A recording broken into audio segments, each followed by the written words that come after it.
And we are up and running. It is a kind of overcast, but nonetheless cheerful kind of vibe here in the Chicago region this morning. And we are at a milestone event here. This is episode number 100. Yay! How are you this morning, Barrett?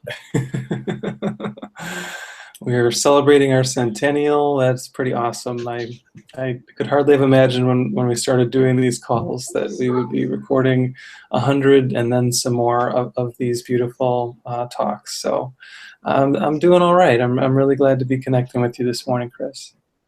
Yes, it's an awesome event in its own right, although once again, it's kind of getting us caught up in that idea of time. And really, each time that we do an episode, it's done in the here and now. So perhaps maybe we want to step back a little bit from getting too carried away with the idea of numbering all of these things. Yeah, it's true. And I think about that sometimes. 100 seems like a big number, but it really is a big number just because, we have 10 fingers. So that's what our counting system is based on. If we had 8 fingers or 12 or something like that, 100 would be like a meaningless number. So That's very true, yes. And 10 toes, too. So it is interesting, all the different numerical cycles that we're surrounded by. 7 days of the week, 365 days in a year, and then a leap year every 4 years, and it just goes on and on and on. And it kind of highlights how this realm, which we created from the realm of the ego, is always trying to compensate. We came from a state of absolute, eternal, divine perfection. And we had this idea of, oh, we can probably do something as good, if not better. And once we got started on that journey, it became kind of a conundrum, because every time we thought we had something under control, we had to nudge it or adjust it or do a little bit of damage control and tweak it. And it still didn't quite work out. So I guess it's time for us to really think about turning the lights off and going back home. Yeah. And I think this discussion of time is really a part of it, because what we start to see as we do our healing work is that as we're really discussing here, time is not true. Time is not real. There is no time in reality. And that seems like a bold statement, but we can see that one of the things that Jesus is teaching us in the Course is that there is no separation. That's really the core idea that we're working on. Any thoughts of separation that we have are actually untrue. And so there's a lot of things in this world that really point to separation, and time is one of them, because time says there was a past and there were things that happened in the past. There is a present now, and there will be a future. But they're separate. The past is not here, the future is not here, only what is now is here. And what we're coming to see is that it's really not quite like that this world is more holographic than linear, and that because of that, all of time is happening now. And that might be a little hard to digest at times, but I think as we start to absorb that idea, it helps us to let go of believing in that separation.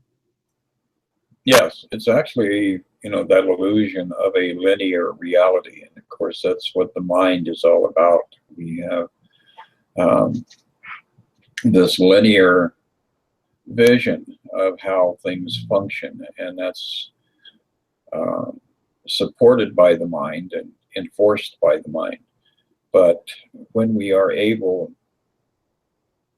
to make that, that very healing disconnect from the mind, when we can just shut the mind off even for a brief second, it interrupts that trap that the mind has created of being in this situation where everything is fractionated. It's like when you're in biology and they gave you your little rat's brain, and you could slice it real thin and fractionate it. Well, that's kind of what the linear experience is all about. We can analyze each little segment. We can take each little segment and cherish it and worship it and enjoy, the magnificent passion and triumph and tragedy of each second. And that's the seduction. That is that thing that causes us to stop looking at what's in the frame. We all of a sudden get enchanted by the frame itself and fail to see the picture that is being framed. Yeah, it's true. It's true. And as we look at that picture and see that what it's picturing we don't really want, because the picture here always in some way is a message of lack or not enough. And when we realize that that doesn't really, it doesn't work, it's not what we want, we start to set that down. We release our attachment to it, and then what the true picture is becomes revealed. That picture of light, a picture of joy, a picture of happiness. And yeah, we're just going to keep going through the text where we've been the last few weeks, which is in chapter 23, section 1. And I think what we're talking about fits really well, starting with paragraph 9. See how the conflict of illusions disappears when it is brought to truth. So our illusions seem like they're real and they're really having problems, but when we bring them to the light of truth, they do melt, just like a shadow disappears before the light of the sun. And I think that we were given plenty of opportunities to do this. Anywhere we look in the world, it's fairly easy to find some sort of conflict. And oftentimes we're attached to one side of that conflict and we're feeling like we are in conflict. But what we start to see is that the truth of what we are is not involved in any conflict. And as we relinquish attaching to one part of the story, we can start to find ourselves in more and more peace. That is true. And picking up where you left off there, it says, for it seems real only as long as it is seen as a war between conflicting truths. The conqueror to be truer, the more real, and the vanquisher of the illusion that was less real, made an illusion by defeat. Thus, conflict is a choice between illusions. One to be crowned as real, and the other to be vanquished and despised. And that kind of is a very literate synopsis of what we're going through post-inauguration here in America, because everybody now has really entrenched themselves in their part of the illusion. And they're not really willing to look at the possibility that everything that you hold dear, if you bring it to truth, might actually dissolve. You would be stuck with that leftover, which is nothingness. And it is in that nothingness that, in fact, everything pours forth. It is from that emptiness, that place of light. And like you said, it's, when we look at the picture itself, it doesn't need a frame, because it is so magnificent and it is so serene and it is such a place of love that all of the illusions just, you don't have to fight them off. They just dissolve into light. And that's the beauty of the way the Course works. Yeah, and this whole really story of the two pictures that we're talking about is gone into in a lot more depth in the section of the text called The Two Pictures, where Jesus talks about the picture of the Holy Spirit, which is a picture of light, and it's very lightly framed, and then the picture of the ego, which is a picture of really death and separation, and it's covered over with a massive frame, so you can hardly see the picture. And the frame is always trying to distract from what the picture actually is. So, yeah, I think that we're right on it. And I think just to keep rolling, the next paragraph says, "You who are beloved of him are no illusion, being as true and holy as himself. The stillness of your certainty of him and of yourself is home to both of you, who dwell as one and not apart. Open the door of his most holy home, and let forgiveness sweep away all trace of the belief in sin that keeps God homeless and his Son with him. You are not a stranger in the house of God." So Jesus here is really refuting this deeply held belief that we all have, even if we're not aware of it. This belief that we are not at home in God, that we somehow are abandoned or left behind, rejected. But it's impossible that we could be rejected by what we are. And what we are is completely one with God, one with love, one with peace. So what we're doing is we're bringing these shadow ideas up into the surface of the mind, and the more we do that, the more we can question them, the more that we can see, do I really want to believe this? And over time, we get more and more consistent in saying, no, what I really want is your love. What I really want is your peace. Help me to see that in this moment, because that's the only moment I can truly see this in. That is very true. That, it's a thing of subtleties and degrees, and the reality is the the place where God is and the place where you are or I am is literally indistinguishable.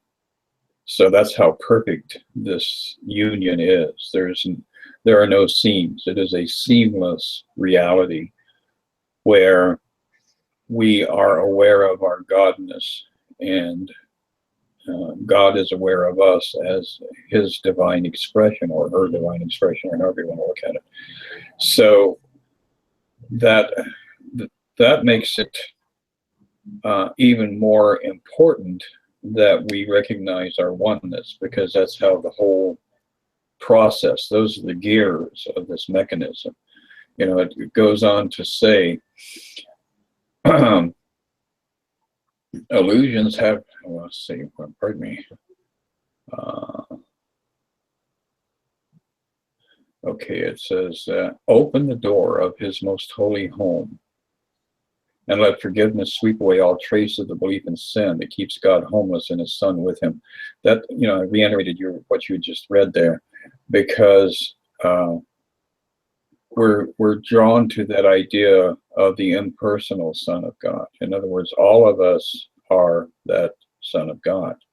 And then it goes from there to stay. Thus, the conflict is a choice, yet no illusion can invade it. Pardon me, let me go back here.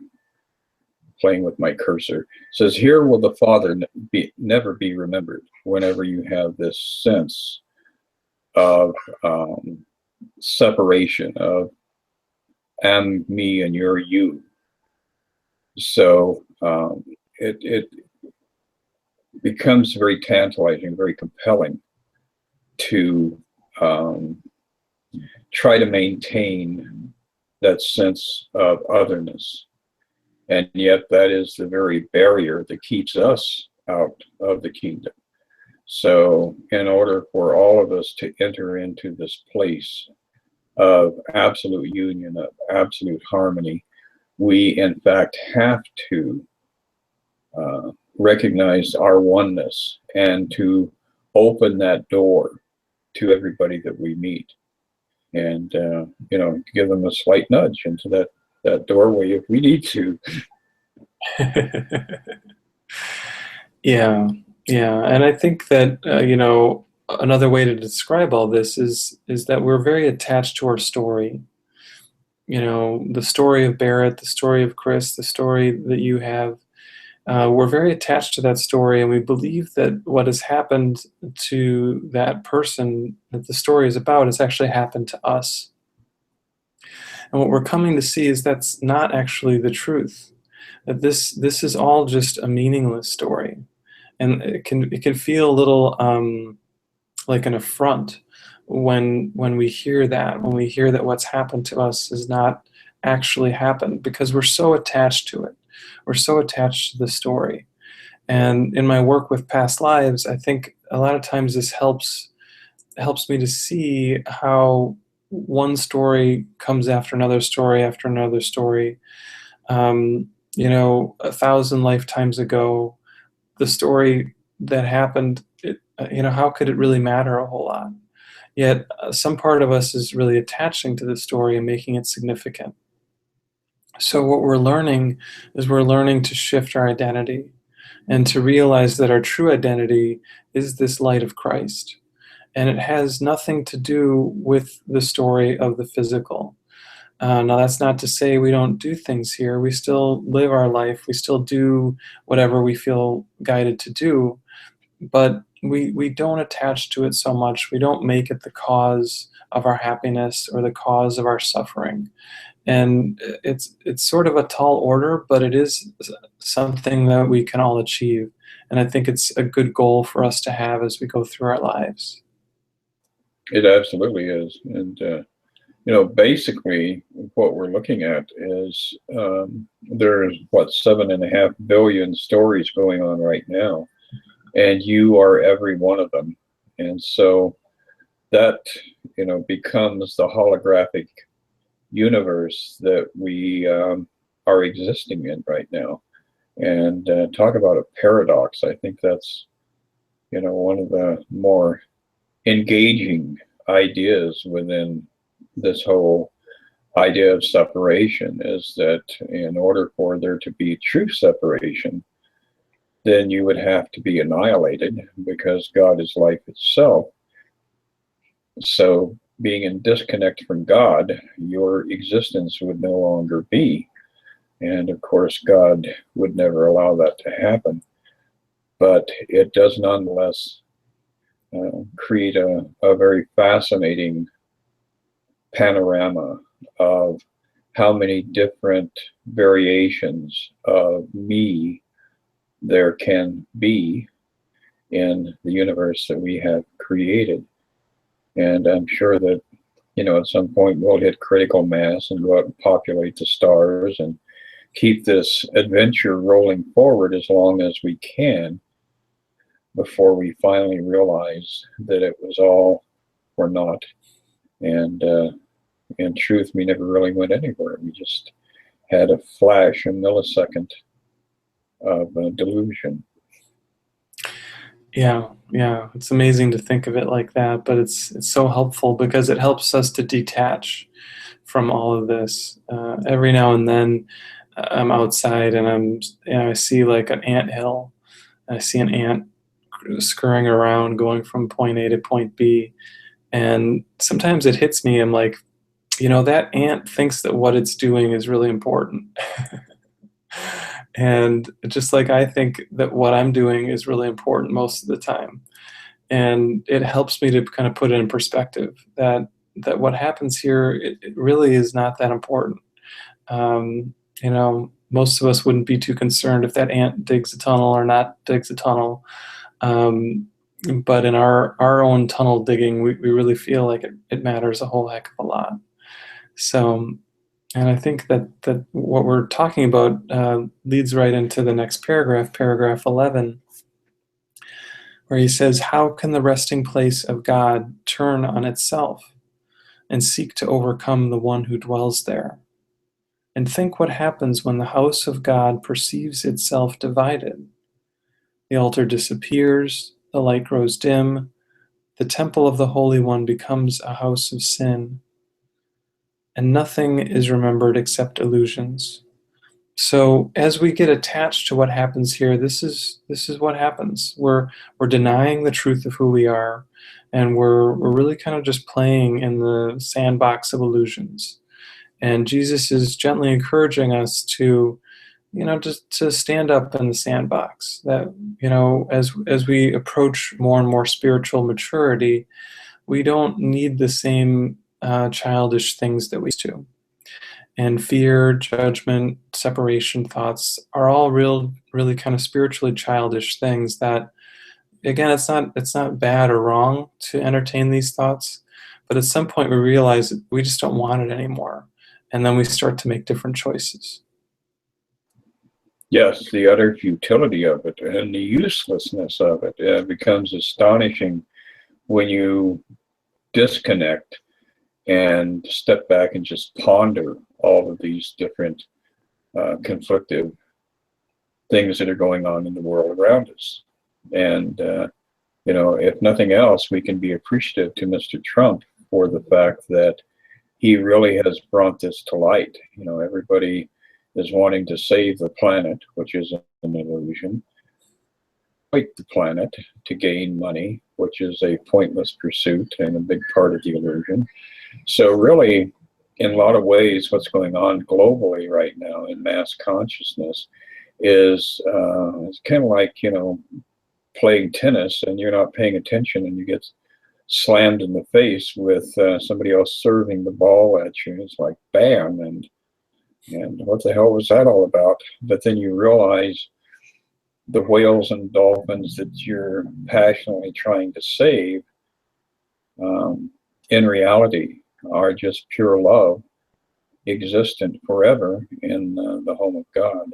And that the corporeal shells, they're going to pass away anyway, eventually. I mean, it can only matter by terms of compassion and love and mercy as to how we approach that. But nonetheless, all of these different things that we engage with are absolute futile adventures with the same outcome.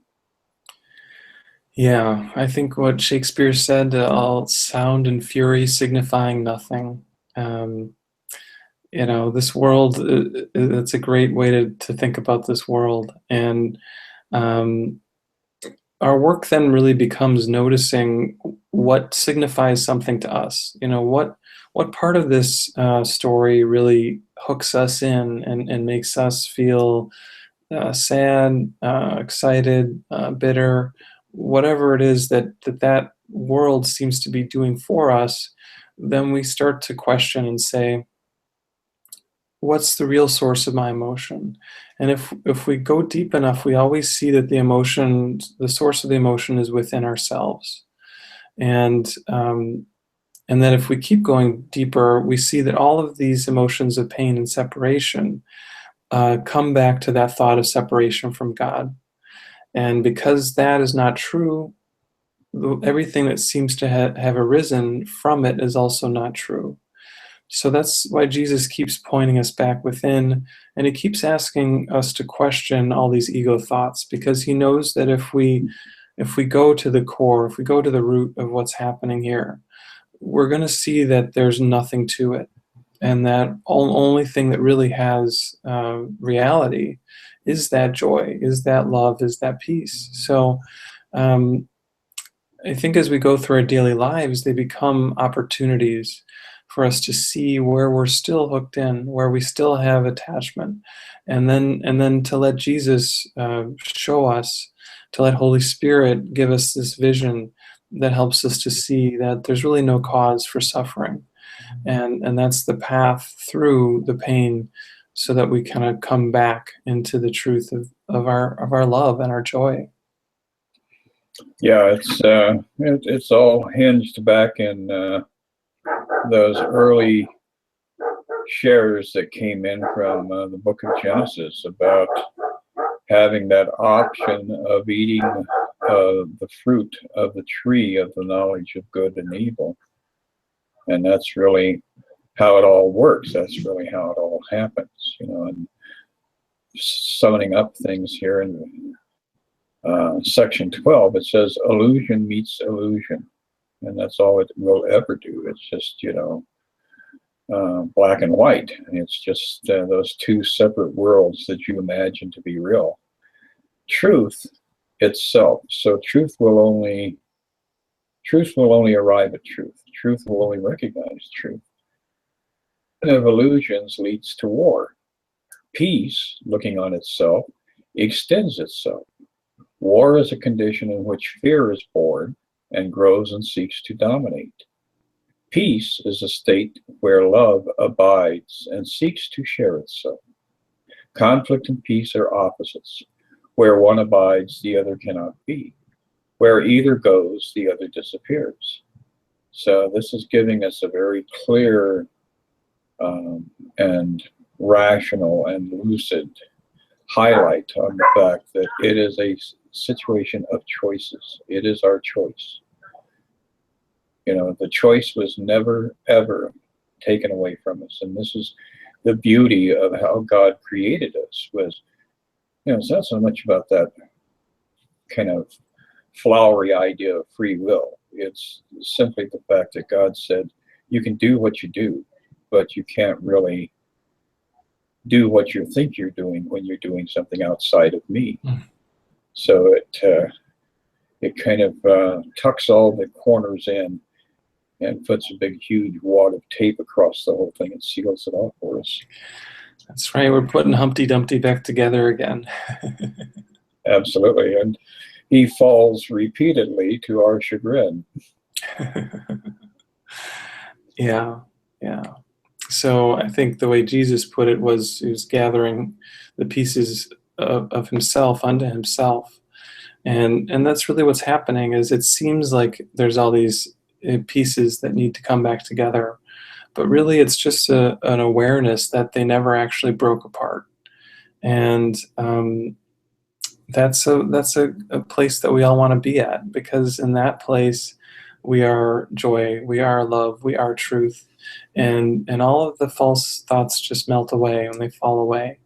And I think when we remember that's what we're going for, it does help us to have a bit gentler of a path, a bit more peaceful of a journey, and even to see the people who seem to be in a different political persuasion, to see them with eyes of love, to see them with eyes of kindness, and to realize that we, on the deepest level, we're all in this together, and that we can't really make it home without anyone else. Yes, that's, you know, when the Toltec, a very, again, divided culture, because they had a very hideous and ruthless aspect of it and a very celestial aspect of it, but nonetheless, when two Toltec would be out, you know, on journeys through the forests and out doing things, and they would meet, they would have an initial contact point.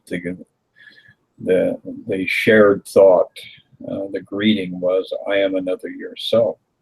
So, you know, throughout history, throughout all civilizations, all eras, all cultures, there has been a glimmer of this understanding of the fact that when you're talking to somebody, you're talking to yourself.